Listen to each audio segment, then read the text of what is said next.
Have you ever wondered why our troops are in the Middle East? And if so, have you ever asked yourself, why are we even there in the first place? Hi, my name's Josh Thurlkeld, and I did my speech on the Gulf War. And today I'm going to be telling y'all about why I picked the Gulf War and why I think it's important for us to know what happened. So let's begin. I think the us knowing what happened in this war and us knowing a little bit more will help us. I think it's just important for citizens to know what went on during that time in our country, and it also gives footsteps to why our troops are still in the Middle East. So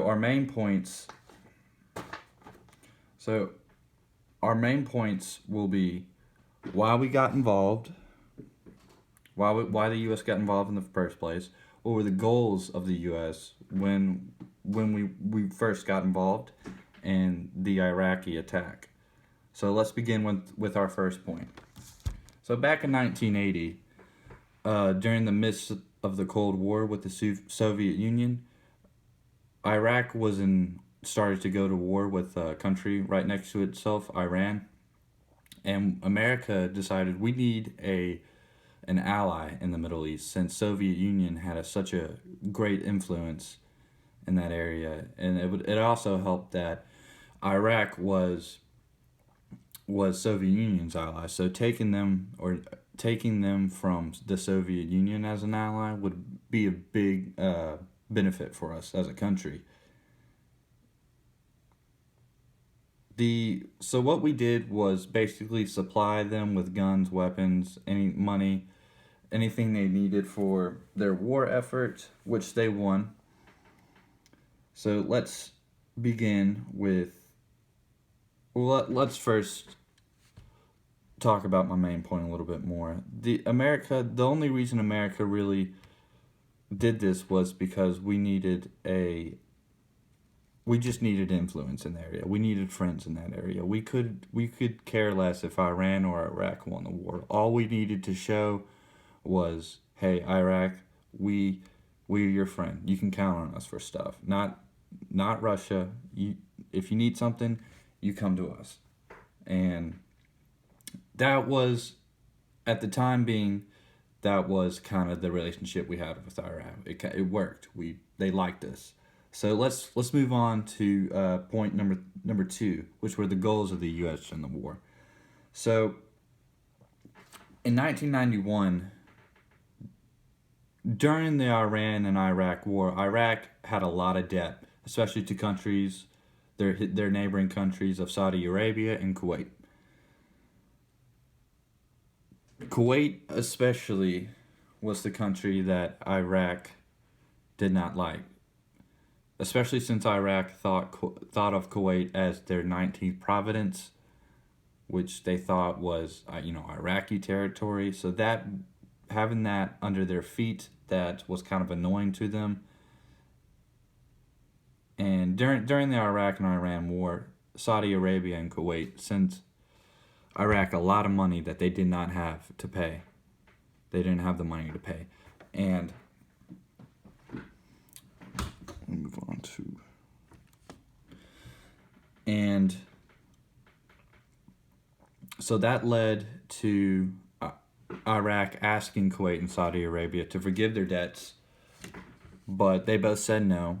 And Iraq, really feeling like they were pushed up against a wall, invaded Kuwait, since they felt like that was their country and that they didn't need to pay these debts. They felt like we were taking advantage of them. So this is when the U.S. got involved, and the UN and Great Britain and a lot of other Middle Eastern countries decided to mobilize against Iraq. This wasn't okay to do. You can't invade a country simply because you think you can. So what the U.S. did was they sent a lot of our Navy to the coast. We sent a lot of Marines to the Saudi Arabian border, which was good because there was an attack on Saudi Arabia with the Iraqi forces coming out of Kuwait. That was repelled. We also sent a very, very intense tank division into the Middle East, which pushed pushed back Iraq into their country, got them out of Kuwait. We also did a lot of coalition strikes into Kuwait that pushed back a lot of the Iraqi army, which was the fourth biggest army in the world, numbering at 600,000 troops. Let's move on to the third point, the final point, which was the Iraqi attack. I talked a lot about it. It was the invasion of Kuwait for reasons mostly involving financial reasons. The attack was very, what's easiest way to say was unconstitutional. It was very selfish, kind of a nationalistic, fascist, attack. Just you can't attack other countries like that for those type of reasons.